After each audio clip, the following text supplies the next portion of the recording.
Ken, you want to come on down. My name is Ken Scholes, and I'm actually here to undertake the treatment this afternoon. We're really hoping. It's been a hellish road, and I'm really very grateful to you, Doctor, for bringing me out here. I wanted to give you a small token of Thank you. my You're very appreciation. kind. Thank you. Thanks for having me. None of those scripted. No, not at all, but thank you very much. It's Ken Scholes. I'm an author with Tor Books. I write science fiction and fantasy. My series, The Psalms of Isaac, is being critically acclaimed both here in the U.S. and overseas now, and I am a sufferer of PTSD. My PTSD comes from the silent battlefield of childhood trauma, being raised by a borderline mother with a lot of crazy, hurtful people around me. A couple of years ago, I started, my parents died in the span of about 13 months, and in the middle of that, my nephew was killed in Afghanistan. And then my wife had a difficult pregnancy with twins, and then I became a first-time father of twins, all while my book career was starting to take off, and it just kind of all crushed me. New symptoms started to show up, night sweats. I mean, I'm standing here now, I'm dripping wet because I'm in a room full of people, and I have PTSD. I read about Dr. Lipov's work about 2 months ago at the PTSDforum.org. It was started by an Australian soldier, and they were talking about this new miracle that a jab in the neck could cure PTSD. I'm getting ready to go through my first treatment. I'm very excited about it, very hopeful that this will be what I need and what my family and I need to get me back on track, get me feeling good again.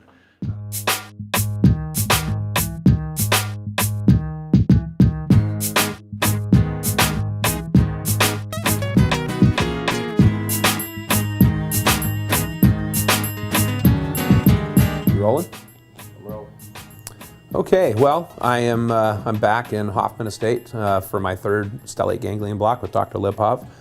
Flew out yesterday, woke up this morning, went down to the Ashton Surgery Center and had the third treatment. Came out about 10 minutes after the process, feeling just my head got quieter again. It's an amazing experience when that happens. It had been about 18, 19 months since my last block. I had it in March of 2011, I think. And came out then shortly on the heels of my first block in February 2011, and saw instant results from both blocks. And actually, they both served me very well.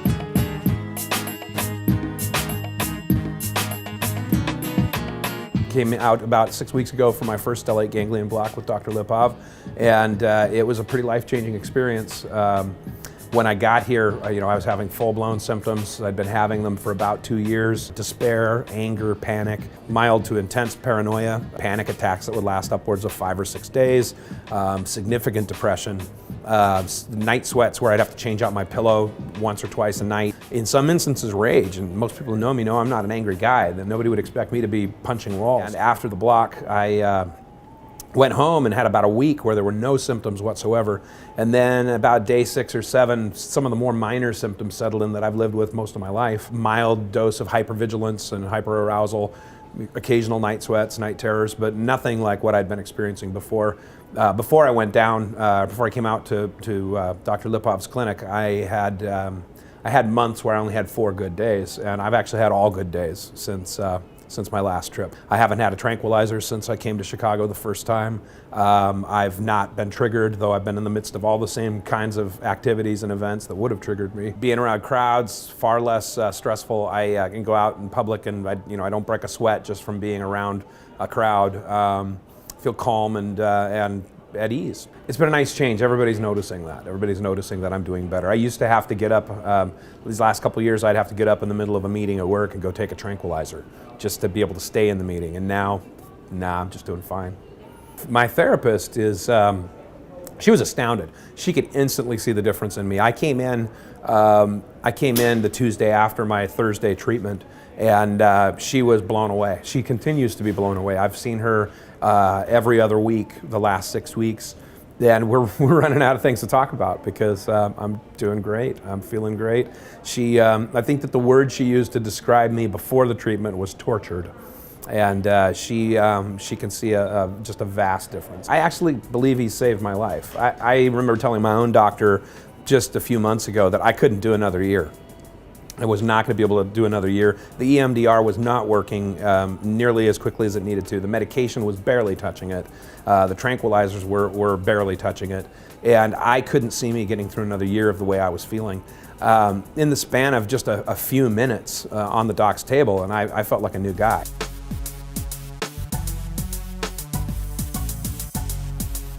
I went off my medication within about a month of the second block, and have been unmedicated as far as daily medications go since then. Started to see some resurgence of symptoms around October when my wife's dad died unexpectedly, and then things settled down a little bit when my stepmother died in April.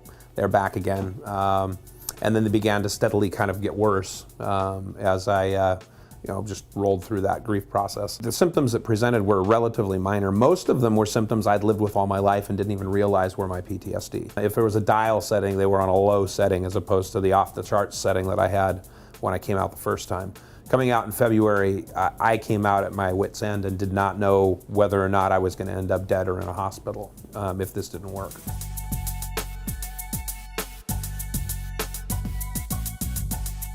It's kind of indescribable. I don't think I've ever felt quite like this. Last night I got back from the treatment, and usually I would go hide in a cave, stay away from people. I actually felt like being out with people.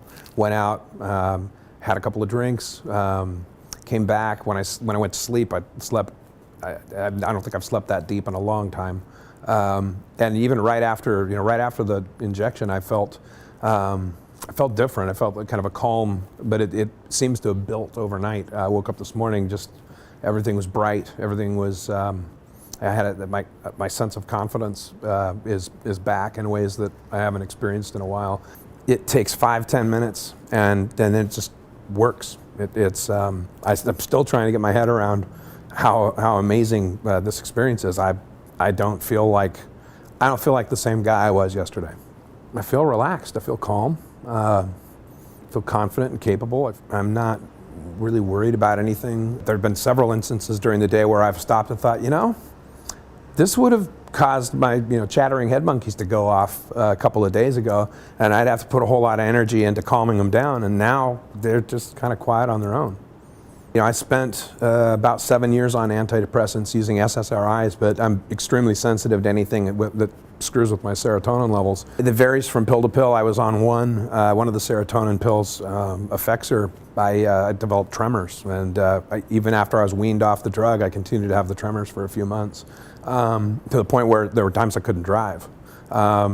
And of course, the clonazepam, it's an addictive narcotic. I'm not interested in doing that. It takes 30 minutes to work. I was very resistant to going back on meds, but finally, when things, I started running out of rope, I went on to Wellbutrin, which is, it's been okay, but obviously my symptoms were continuing.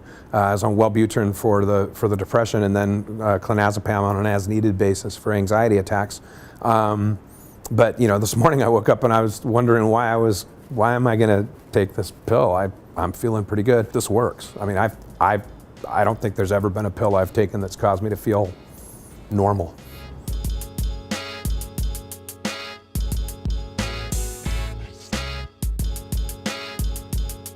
One of the biggest difficulties with the PTSD for me was when it spiked in such a huge way in 2009. It completely wiped out my ability to write, and I just wrestled with it for over a year. After I came in for my first and second block, I thought that I'd get right back to work, and ultimately I didn't. It took actually another 6 months. What I discovered is that after the first and second blocks, it took a little while for me to process all of the events that had caused those flare-ups. The loss of my mother, the loss of my father, the loss of my nephew, the birth of my daughters. The stress of going from being a nobody writer to a writer that people were sending letters to and writing mean things about on the internet, all of that. And so it took a while. I spent about 6 months processing all of that, and then one day I felt the engines rev up and started started writing again. Unfortunately, though, when Jen's dad died in October, the writing shut down for about 4 or 5 months. Then, after a period of time, get through the grief process, that kicked back in. And then the same was true, actually, with my stepmother. I was back to work on the book, going like gangbusters. And then when she died, I pushed through for about 2 weeks and then suddenly couldn't write again for about 4 or 5 months.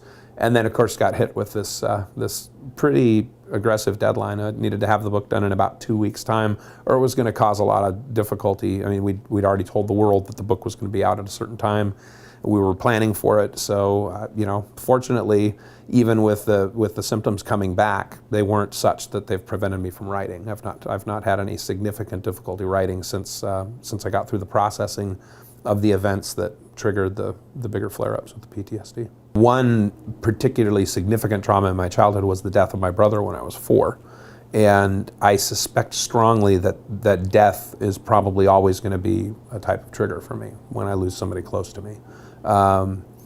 Because that's the one loss I can point to early in my childhood, but we think the PTSD was probably in place even earlier than that, just based on the work I've done with my therapist.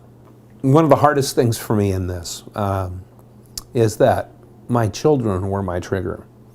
Having children set into motion this flare. By losing my parents certainly was a big setup for it, but having children was a major trigger. My children crying in the night would send me wanting to flee the house into the night, get as far away as I could.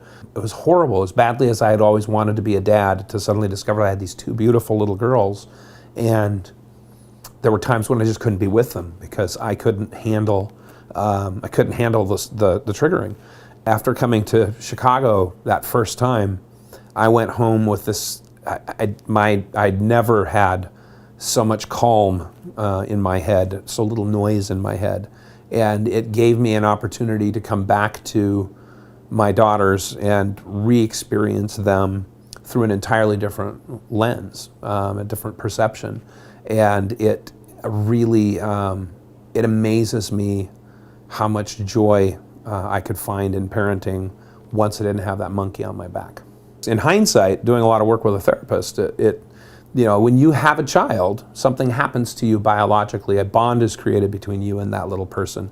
Kids like me who grew up in really troubled homes, abusive families, neglectful families, we don't know what that bond feels like. When I had my children, I felt that bond probably for the first time in my life. And I think in hindsight that experiencing that bond enraged me because I understood exactly what had been taken away from me as a child. And by the time that experience happened, the people who had put me in that situation were already dead, and I couldn't go back and ask any more questions or get a better sense of closure around that. All I could do was try to move forward and accept the fact that there weren't going to be any answers for me. And it just shut me down. I think that I had no way of understanding. People had always asked me all my life, why aren't you more angry about your childhood? And I always said, well, I don't know, I'm not angry about it. Oh, I was angry. I had no idea how angry I was. It was buried so deep that it couldn't come out until I had my own children and saw what had not been done and provided for me. Of course, as a result of this, now that I know that it works, my life is full of people, and within that tribe of people, there are lots of folks suffering from post-traumatic stress disorder, and I'm really happy to be able to say that some of them, as a result of what's happened to me, have come out and seen the doc themselves. I have a writing friend in New Zealand who just had hers just a few weeks ago. Huge success. She's going great. Things are going very well for her. She came all the way from New Zealand. I don't know if she gets points for traveling the furthest or not, but she came out, had the block, and is experiencing a change of life as a result of it. Another really great story, somebody was Googling PTSD and they came across an interview that I gave somewhere where I talked about having PTSD, and I got this note from a husband whose wife had PTSD from childhood stuff, and he wrote in the fit of desperation, just trying to get any handle on anything that could be done to help her, because since their children had been born, she'd experienced a flare-up. And I had a chance to talk to him on the phone. I told him about what the doctor was doing. I gave him the contact information for the foundation. And then, you just never know if you're going to hear anything back. But about 3 months later, I got this beautiful letter back from him saying that their marriage, their family was intact and doing well because she'd received the block, it had worked.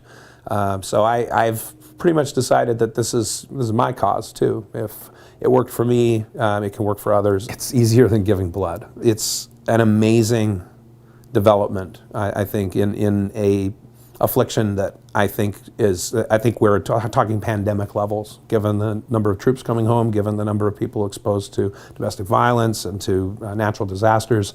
If we could just start here with the stellate ganglion block first, and then, that 10 or 20% that aren't effectively treated by it, I don't even know if we know what that number is yet, but that small number of folks that aren't effectively treated by the Chicago block, move them onto the medication and into the EMDR and all the different other approaches. But start with this, because it seems to me that you'd want to start with the simplest, most cost-effective, and ideally most effective solution.